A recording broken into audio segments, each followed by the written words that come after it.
Hello dear friends, नमस्कार। स्वागत है आप सभी का आपके यूट्यूब चैनल पे।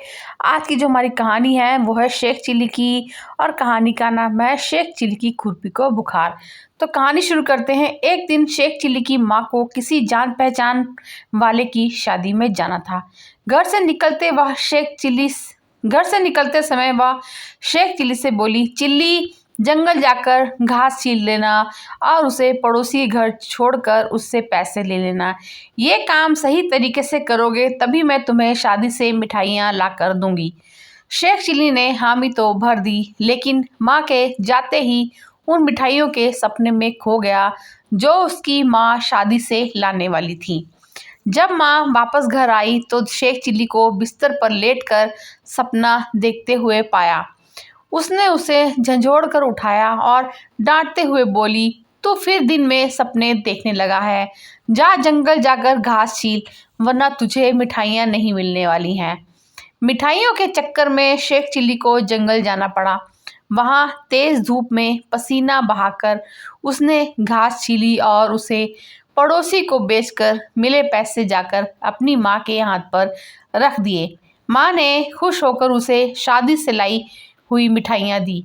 मिठाइयाँ खाते हुए शेख चिल्ली को याद आया कि घास छीलने की खुरपी तो वह जंगल में ही छोड़ आया। फिर क्या था, एक बार में ही सारी मिठाइयाँ अपने मुंह में ठूस कर वह खुरपी लेने भागा भागा जंगल गया। खुरपी तेज धूप में पड़ी हुई थी। शेख चिल्ली ने जैसे ही खुरपी को छुआ वह चीख पड़ा। तेज धूप में लंबे समय तक पड़े रहने से खुरपी बहुत गर्म हो चुकी थी।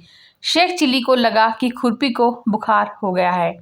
वह खुरपी लेकर फौरन हकीम साहब के पास पहुंचा और बोला, हकीम साहब देखिए, मेरी खुरपी को बुखार हो गया है, इसके लिए एक दवाई दे दीजिए।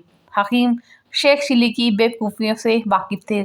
उसने कह दिया, हाँ चिल्ली, तुम्हारी खुरपी को तो बहुत तेज बुखार है, लेकिन यह बात है कि यह दवाई से नहीं उतरने वाला। तुम्हें इसे रस्सी से बांधकर कुएं के पानी में डुबकी दिलवानी होगी, तभी इसका बुखार उतरेगा। शेख चिल्ली ने वैसा ही किया जैसा हकीम ने बताया। खुरपी को रस्सी से बांधकर कुएं के पानी में डुबकियां दिलवाई। पानी में डूबते ही खुरपी ठंडी हो गई। शेख चिल्ली को लगा कि हकीम का नुस्खा काम कर गया। इस घटना को कुछ ही दिन बीते थे कि एक दिन शेख चिल्ली के पड़ोस में रहने वाली एक बूढ़ी औरत को तेज बुखार आ गया।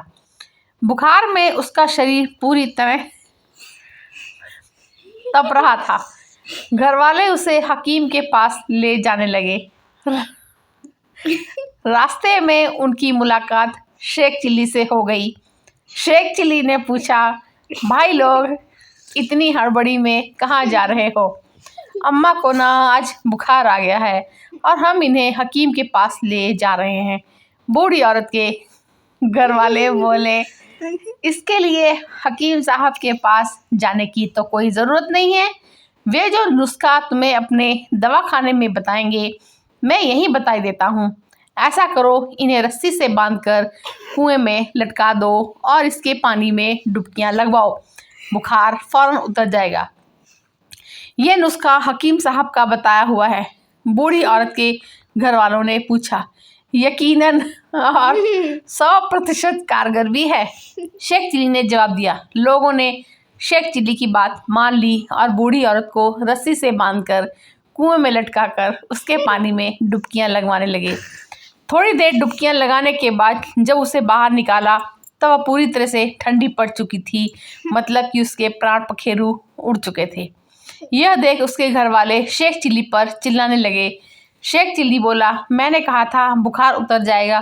उतर गया ना, इनका शरीर ठंडा पड़ गया ना, ये पूरी ठंडी हो गई है चिल्ली, समझ रहा है, ये अल्लाह को प्यारी हो गई है। कहते हुए वे लोग शेख चिल्ली पर बरसने लग जाते हैं। अरे मुझ पर क्यों बरस रहे हो भाई लोग? ये नुस्खा हकीम साहब का बताया हुआ है, इसलिए बरसना है तो जाकर उन पर बरसो। शेख चिल्ली शिकायती अंदाज में जवाब देता है। सब हकीम के पास पहुँचे और उन्हें पूरा किस्सा कह सुनाया। जिसे सुनकर हकीम ने अपना सिर पीट लिया और बोला, अरे मैंने वह नुस्खा शेख चिल्ली की खुरपी को ठंडा करने के लिए बताया था, ना कि किसी इंसान का बुखार उतारने के लिए। उस दिन शेख चिल्ली की बहुत धुनाई हुई। तो फ्रेंड्स, ये कहानी कैसी लगी कमेंट में बताइएगा और वीडियो देखने के लिए बहुत बहुत शुक्रिया। और बता दूं, इस कहानी को मेरी बेटी भी सुन रही है और वो बहुत हंस रही है। तो सच में कहानी बहुत ही मज़ेदार थी और कहानी सुनने के लिए आप सभी का बहुत बहुत शुक्रिया। Thank you.